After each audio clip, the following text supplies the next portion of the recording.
PM মোদির কথা মেনে যদি পুরো 1 বছরের জন্য ইন্ডিয়ানস গোল্ড কেনা বন্ধ করে দেয় তাহলে ইন্ডিয়ার এক্স্যাক্টলি কী লাভ হবে।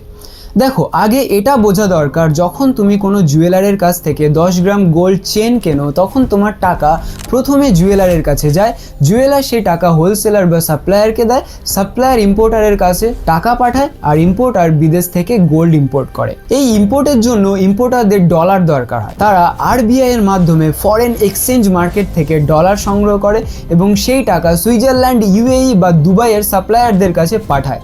অর্থাৎ তোমার কাছে যেটা ইনভেস্টিং ইন গোল্ড, দেশের অর্থনীতির দৃষ্টিতে সেটা ডলার আউটফ্লো, মানে আমরা বাইরের দেশগুলোকে লাভ পৌঁছে দিচ্ছি। এখন পয়েন্ট হলো, ইন্ডিয়াতে সোনা নায়ের সমান বের হয়, তাই ইন্ডিয়ান ডিমান্ড পূরণ করার জন্য ইন্ডিয়ার 40% গোল্ড সুইজারল্যান্ড থেকে, 30% ইউএই থেকে এবং 10% সাউথ আফ্রিকা থেকে আসে, আর বদলে আমরা ডলার দেই, যার ফলে আমাদের ফরেন এক্সচেঞ্জের ভান্ডার ছোট হতে থাকে।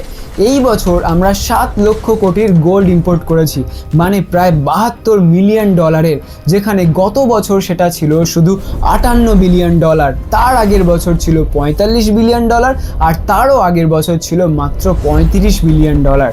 মজার বিষয় হলো, ভলিউমের হিসেবে আমরা গত বছরের তুলনায় কম গোল্ড আমদানি করেছি।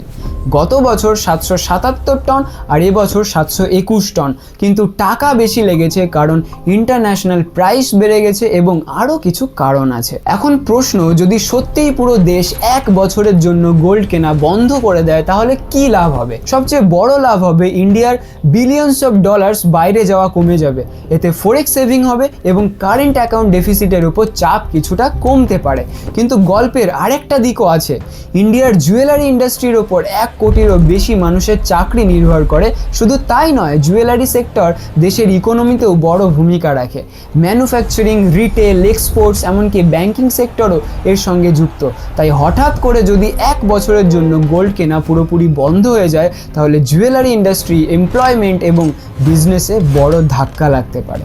এরকমই ফ্যাক্ট সুন্দরভাবে জানার জন্য আমাকে ফলো করো।